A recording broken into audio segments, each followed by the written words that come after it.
Hey guys, இப்போ நம்ம என்ன பார்க்க போகிறோம் அப்படின்னு பார்த்தீங்கன்னா 20 மினிட்ஸில் எப்படி வெங்காய தொக்கு செய்கிறது அப்படின்றது தான். சாரி, நான் வீடியோவை எடுக்கும் போது ஆன் இருக்கா இல்லையான்றதை பார்க்காம எடுத்துட்டேன். சாரி. அதுக்கு ஃபஸ்ட்டு நீங்கள் ஒரு பேனில் எண்ணெய் ஊற்றி ஃபேன் கிட்ட உடனே எண்ணெய் ஆயில் சூடான உடனே பட்டை கிராம்பு ஏலக்காய் ஒரு பிஞ்சு போட்டுக்கோங்க. வெங்காயத்தை போட்டு நல்லா வதக்கிக்கோங்க. வெங்காயம் நல்லா பச்சை மணம்லாம் போய் நல்லா வதக்கிக்கணும். வெங்காயத்தை நம்ம எந்த அளவுக்கு வதக்குறோமோ இந்த வெங்காயத்துக்கு அந்த அளவுக்கு சூப்பராக வரும்.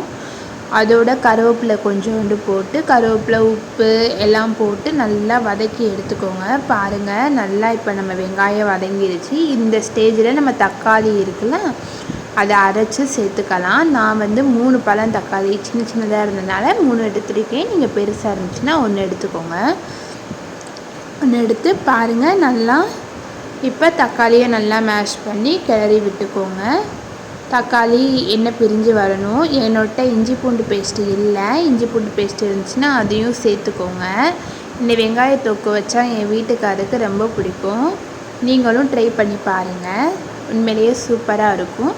ஆனால் ஒன்று மெயின் பாயிண்ட் என்னென்னா, எல்லாத்தையும் நல்லா வதக்கணும். நல்லா வெங்காயமும் தக்காளி நல்லா வதங்கிருச்சு.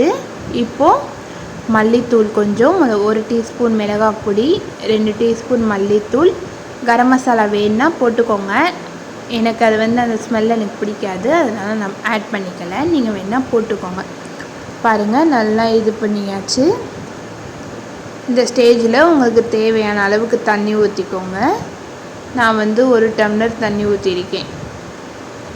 அப்புறமா உப்பு உங்களுக்கு தோதுக்கு பார்த்துக்கோங்க.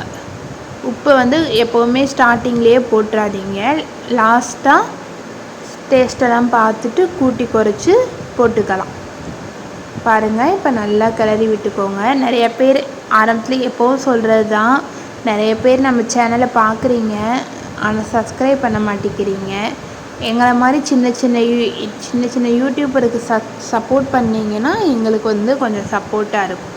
பாருங்கள், நம்மளோட வெங்காய கிரேவி ரெடி ஆகிடுச்சு. பார்த்திங்களா, எண்ணெய் பிரிஞ்சு வந்துட்டாங்க.